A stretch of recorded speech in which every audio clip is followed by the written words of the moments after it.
What do you believe? Since we're all at church on Sunday after Christmas, it would seem that each of us should have some kind of answer to that question.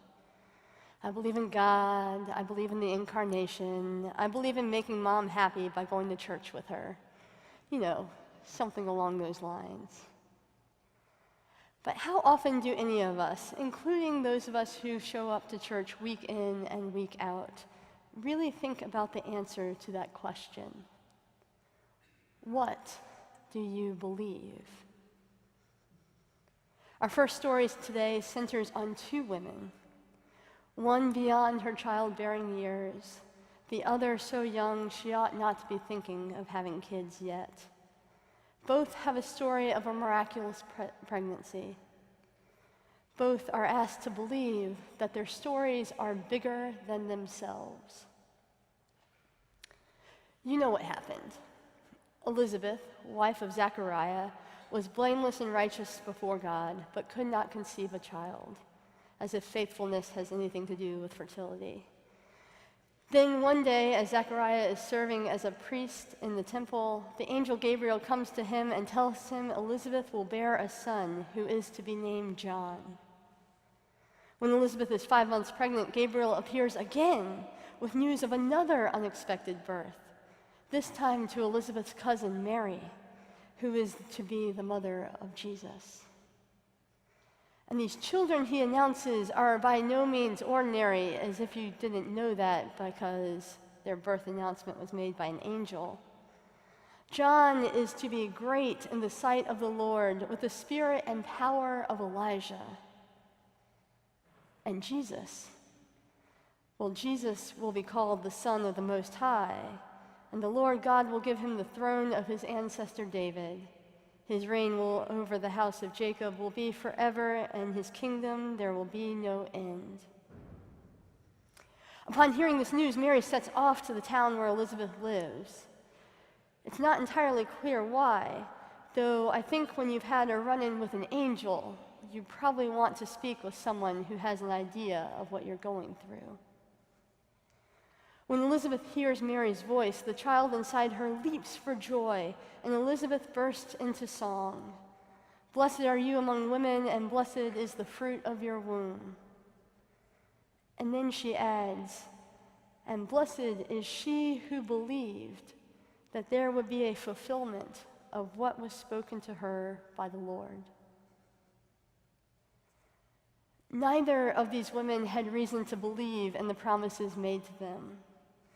These two women, whose worth and social status were determined by the children they carried, one advanced in years, the other basically still a child herself, one who lived in scorn until she could conceive, the other whose pregnancy created scandal. They had no reason to believe that the world would change for them. But these are the first to celebrate the coming of the Christ child. Blessed is she who believed that there would be a fulfillment of what was spoken to her by the Lord.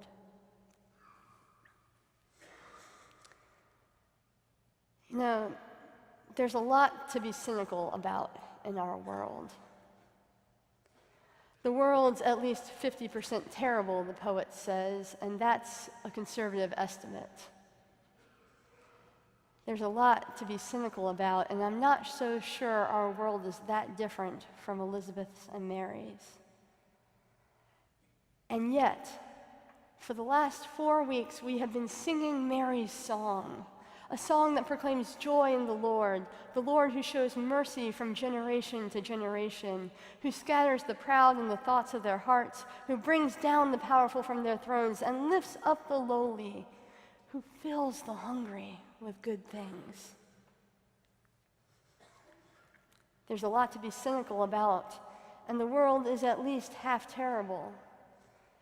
And yet, in 2018, Christine Ford told her story because she believed it was her civic duty.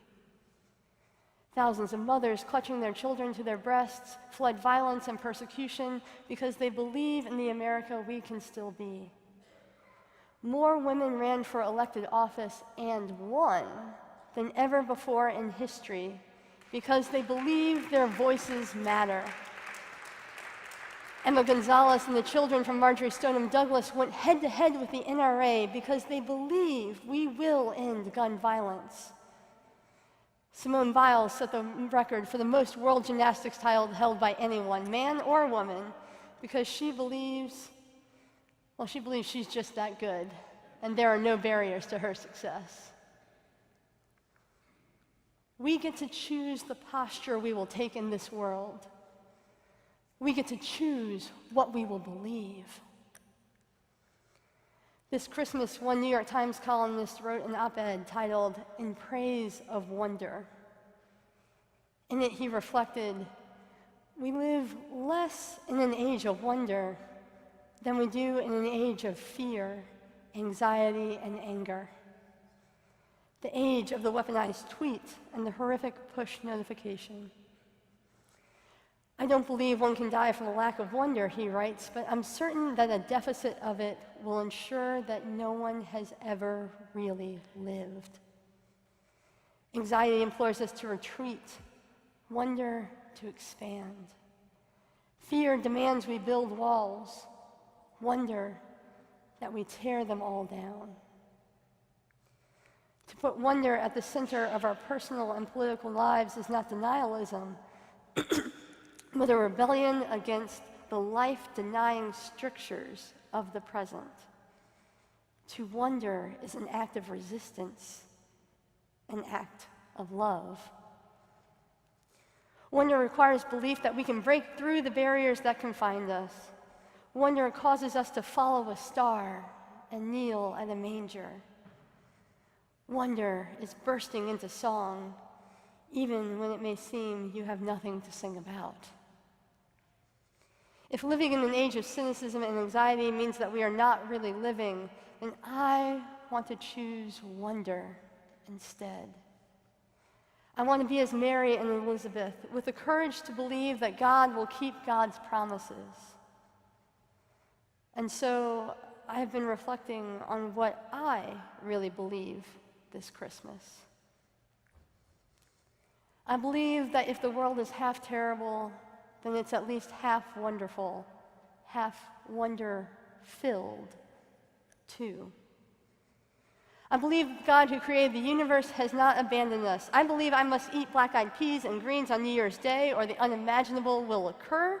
I believe we can see God's miracles every moment of every day. I believe that with the birth of a child, the powerful will be brought from their thrones and the lowly lifted up.